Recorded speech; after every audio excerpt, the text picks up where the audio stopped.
Number 5. The Union Pacific's 410-2 Overlands. It was the year 1925, and the UP was looking for some more steam locomotives for the freight trains for the overland route. When the Southern Pacific placed an order of the new 410-2 steam locomotives, Union Pacific followed along, and Union Pacific 8800 was built in the same year of 1925 when they actually received their first 410-2. 10 of them were built for the Union Pacific, number 8800 to 8809. But when it came to the name for the rearrangement, they can't use the name Union Pacific since the 412-2s were occupying the name, and they can't just name them Southern Pacifics. So a decision came to name them the Overland after the overland route they ran on. The 410-2s ran freight trains across the route and served the USA during World War II until 1945. In the late 1940s, with the new diesel locomotives arrived on the UP roster, retirement began on the Overlands, but unlike the SP and the Baldwin's 410-2s, none of them were preserved and reduced to pieces of metals. Although being an obscure locomotive class, they served their purpose to serve the railroad until its end. Number 4.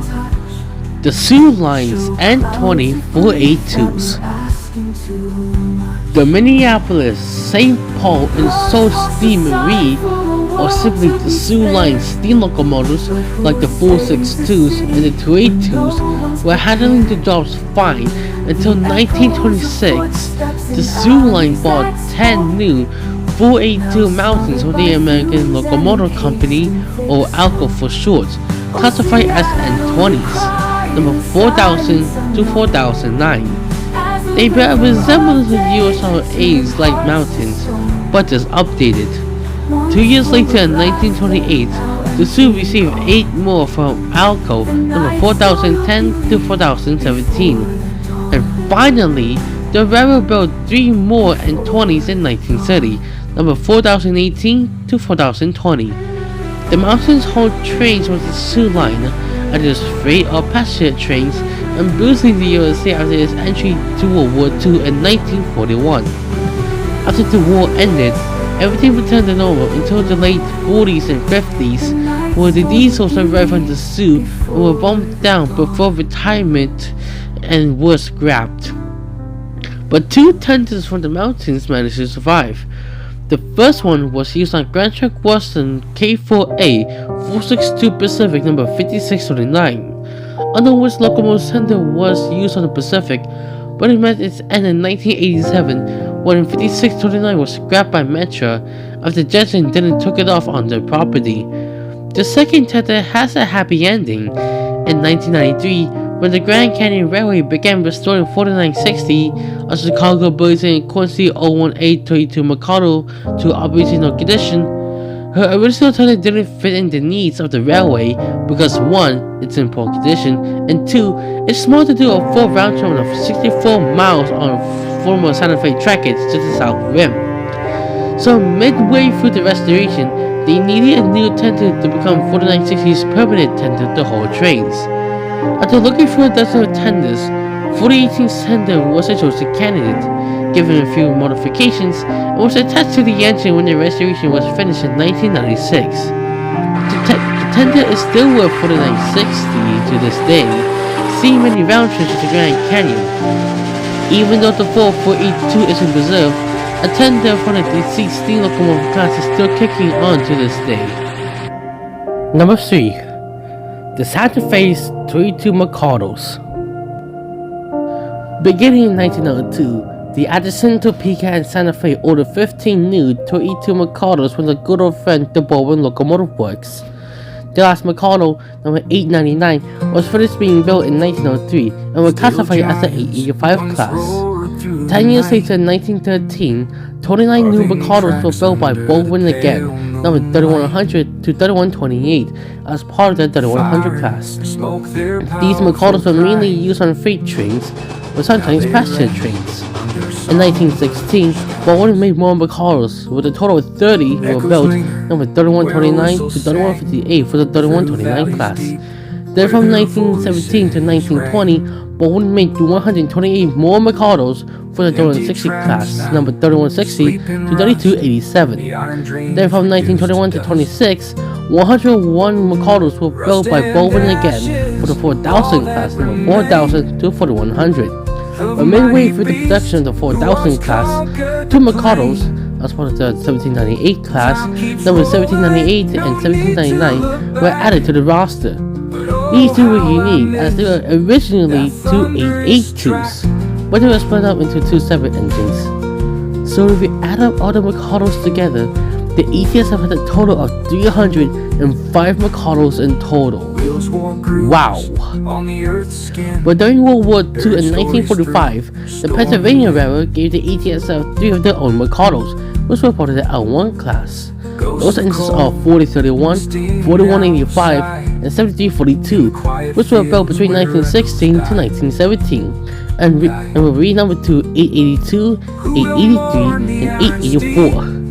So with those three, the Santa Fe had a total of 308 Mikados.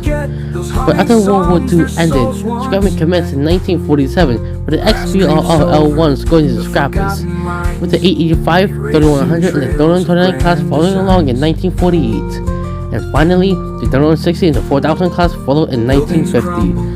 But on July 13th, 1951, 2 Mikados, 3167 and 4076, were part of the deadline in Topeka when the two, along with the rest of the engines, were moved to the bridge.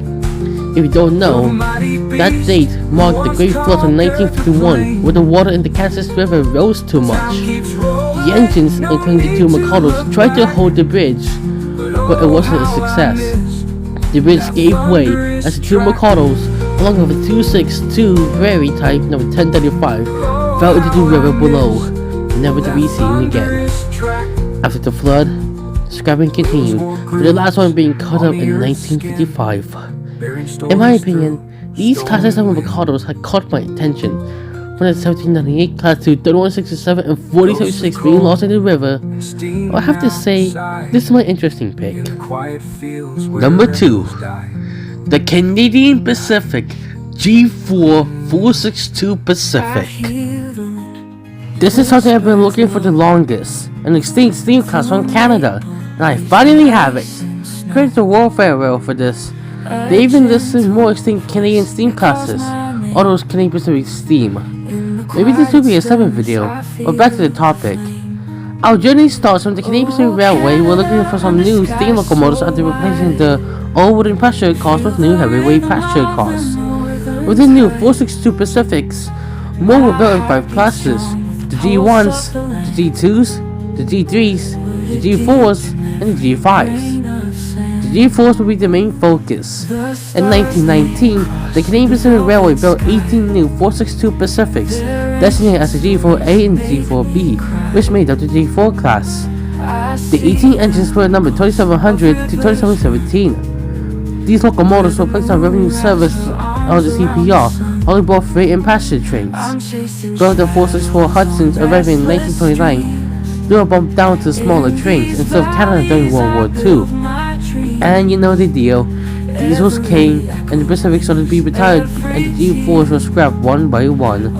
But one almost made to preservation, like CNJ 810 and CB&Q 6315. One engine in particular, G4 462 2709. The story goes like this. After retirement, it was believed she was used as a stationary boiler for a building near the former Drake Street Roundhouse. A preservation group, that's like the West Coast Railway Associations or the Vancouver Railway Museum Club, tried to save the engine, even storing it around the roundhouse for storage. Unfortunately, when Canadian Pacific caught wind of this, they found the 2709 and cut it up, despite the efforts to save it. But one part of her managed to survive: her whistle. After the engine was cut up, the West Coast Railway Association was able to get the whistle, and while collaborating with the BC Rail, they gave the whistle to the railway to replace a squeaking whistle on Canadian Pacific N2B 280 Consolidation 3716, which is still unheard to this day. I'll have to say this: I am the first person to talk about an extinct steam class from Canada, since most of the extinct steam classes list mostly contains US or UK steam locomotives, and I'm proud of it. Without Warfare's Rail's help, this wouldn't be possible. But this leaves the most simple question. What can top off the G-Force? Well, before I can find my number one pick, how about some honorable mentions and one-offs?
Number 1.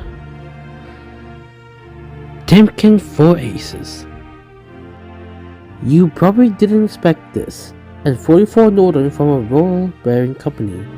The Timken Company is a bearings company that operates in 42 countries.